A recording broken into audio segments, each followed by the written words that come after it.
We're gonna try to do this grill custom in one piece because the pre-cut, he'll show you right now, it's two-pieced. And I don't like to do two pieces because of the seam lineup. You can see it. Now, get a towel. Got a freshen towel. Well, first we want to do is clean up the grill. So this belongs to Max Crosby. He had a little accident on his grill. Freshly painted it. Now what we're gonna do is install the PPFs to prevent all the rock chips, because this is the most important impact of the car. We want to keep it all nice and black and shiny. So shout out to Max Crosby for coming here. Now let's show him what we can do. Make sure it's all nice and clean. Gotta get everything ready now. Get your alcohol, tack, slip. I don't think the hot water's ready. I like to use hot water because it makes the film more flexible, but you don't necessarily need hot water. I like to do, this is my tack solution. I like to do 70-30, 30% water, or 30% alcohol and 70% water. You have to fill up. It's not super hot, but it's warm. My my slip solution is in here. So now we just gotta spray this down. Spray it down real good, get everything out of there. Squeegee all the water to clean off all the excess dirt. I like to spray gel on things. It prevents like all the silvering and all the stretch marks, and it doesn't dry off as quick as water does. So I highly suggest use gel.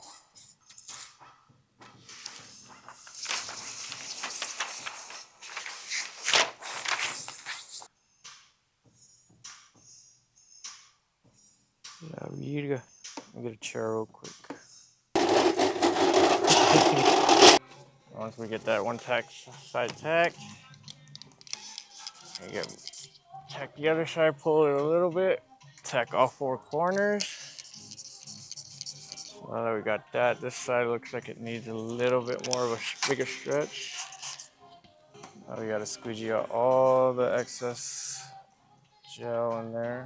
So the pre-cut would have been a little bit easier if you want to get this done real quick, but pre-cut there would have been a line right here. It's always good to go the long way, throw a little more effort into it. But pretty much what I'm doing now is sealing all the edges.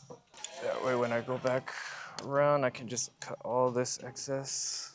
Get a freshly cut blade. Now we're just gonna cut off all the excess that we don't need. So now we're gonna cut around the little Rolls-Royce emblem to get all that water out of there. We got all that there. Now we're gonna rinse out all this gel and soap with my tack solution. There's that. And then once I'll cut up all that in a little bit, now I gotta get the rest all laid down. Flush out all the soap. Start tacking all of this. So as you can see, there's a bunch of tension right here. What we have to do is just slowly, we can try to lay all this down here.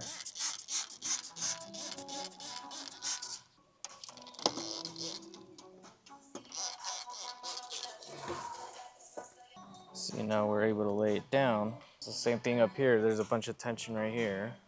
I like to cut a U shape. Lose that tension right here. So now you repeat the process over here. Cut out a U shape. That way it doesn't rip on you. Do another U up here. Get your tack solution, flush out all the soap. Oh, just dropped the knife. Trim up all the excess, all right here. Trim all this up, and then we'll be done. This is why I highly suggest getting gel, especially for black. Because like I said, it prevents like all the marks, the silvering. It's a lot easier to maneuver, and it will not dry on you. All right guys, so now we're gonna trim up the excess film.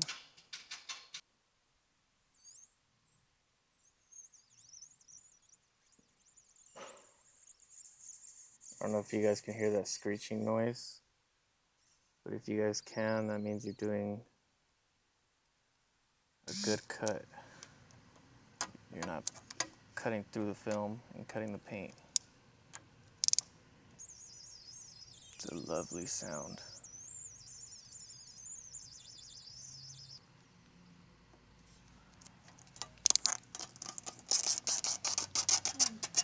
Look at that.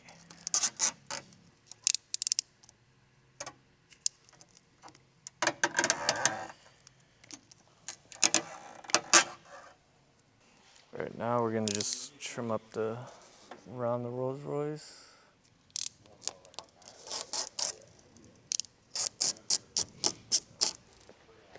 And there you have it, folks.